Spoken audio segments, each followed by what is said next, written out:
dans un style néo-futuriste, fait de constructivisme et d'art moderne, et ainsi que d'art déco, une ville internationale dans le late modernisme était plongée sous la pénombre, dans un nuage de brume, gris et opaque, n'ayant nul de penchant par rapport à une ancienne maison, gothique, d'où la légende de son propriétaire, un ancien nécromancien des années 1822, dépourvu de son sens du self-control, ses yeux devenus rouges, bien avant qu'il ne le remarque, dans un reflet. Il eût su que cette maison était dès le départ de ses origines surnaturelles. Il eût su dès le départ que cette maison était bel et bien le départ, le point d'ancrage de ses origines surnaturelles.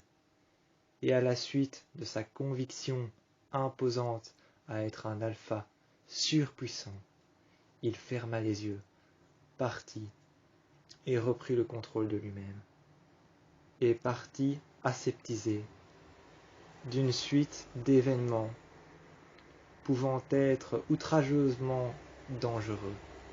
Ils partirent et disparut, estompé, telle une silhouette dans l'obscurité.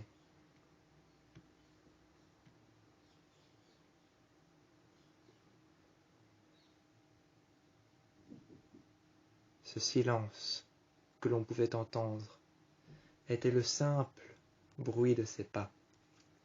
Ce silence que l'on pouvait entendre était le simple bruit de ses pas, d'une allégeance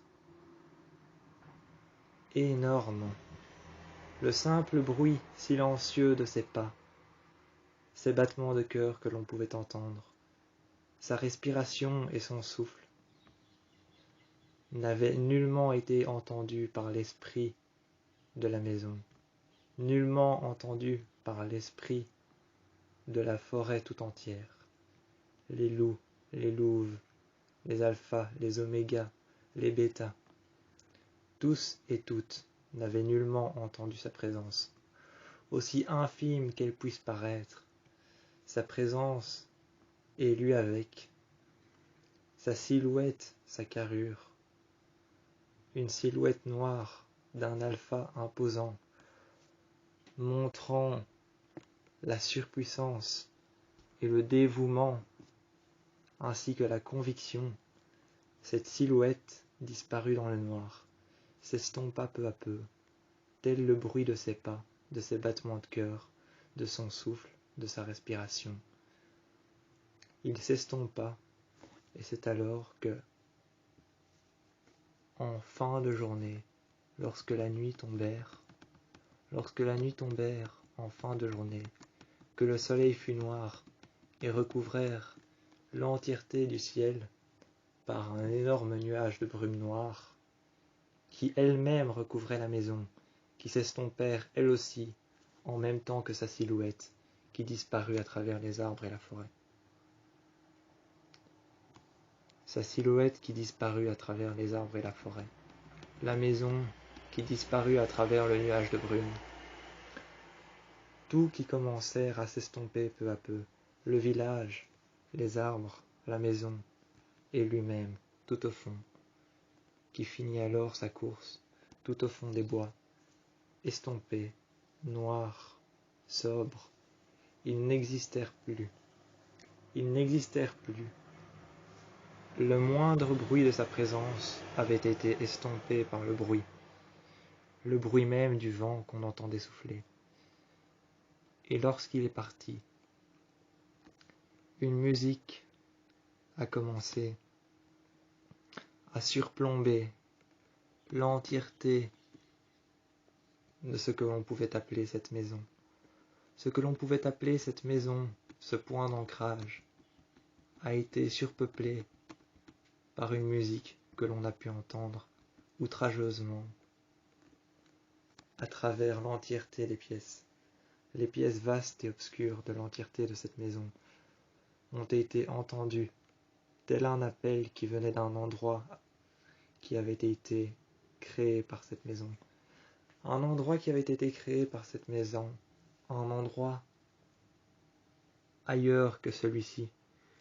Un endroit ailleurs que celui-ci, un endroit qui avait été créé par cette maison, un monde parallèle dans lequel on pouvait voir chaque bruit, chaque battement de cœur, chaque respiration, chaque souffle, et chaque entendement de présence à l'intérieur s'estomper peu à peu avec la nuit.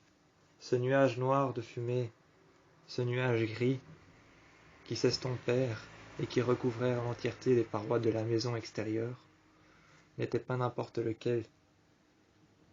Ils recouvrèrent alors l'entièreté de la forêt, et c'est ainsi que la lune disparut derrière les nuages, et l'on put entendre à nouveau cette musique.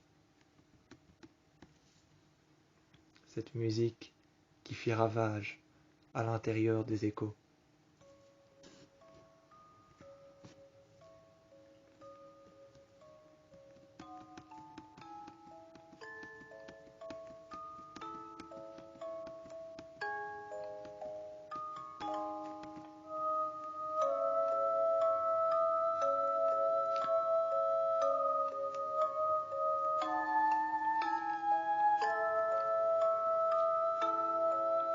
Par toutes les pulsions que pouvait ressentir cette maison.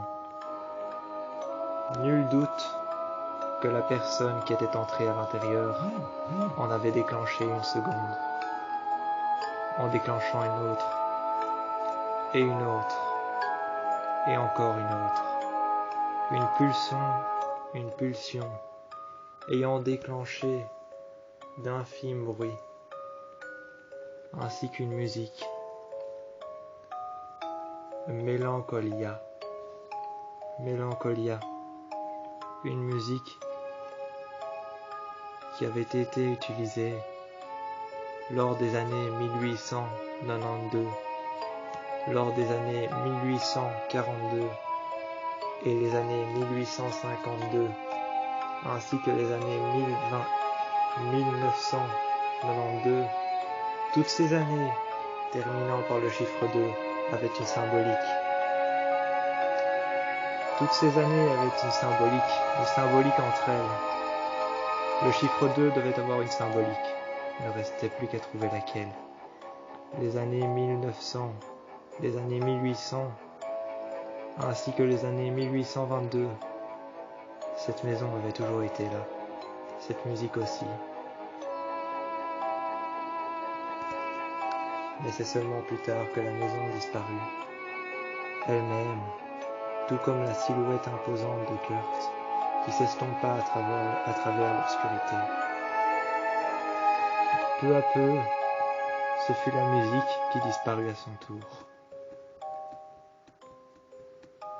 Mélancolique, Mélancolia, disparut. Le nom d'une ville, le nom d'une maison, d'une légende, d'un endroit, d'un lieu, d'une silhouette et d'un pressentiment qui disparut à travers l'obscurité, qui s'estompa peu à peu, telle une pulsion autant négative que positive. Ils poussèrent la porte avec une infime légèreté, ce qui fit un bruit strident en l'ouvrant. La porte se mit à grincer, ce qui fit un bruit strident pour ses oreilles. Ses oreilles se refermèrent vers le bas. Le bruit assourdissant de cette porte qui s'était ouverte, avec une infime pression faite par la main de Kurt. Ils ramassèrent une boîte sur laquelle il avait trébuché, une boîte noire. L'ouvrant et passant sa main par-dessus, afin d'y enlever les gravats et la poussière, il souffla sur le couvercle et l'ouvra. Il ouvrit le couvercle, et c'est alors qu'en ouvrant le couvercle, il prit le contenu, et il vit à son nom un triskel en bois noir. Il vit un triskel en bois noir qui avait été gravé pour lui, sur lequel en araméen était écrit son nom, Kurt. Il était écrit en araméen son nom, Kurt. Derrière, il le regarda et le retourna. Du sang séché était disposé par-delà la boîte à l'intérieur, ainsi que sur le triskel gravé dans du bois noir, du bois d'ébène. Il ramassa le triskel, le prit, et s'en allèrent dans la forêt à travers l'obscurité.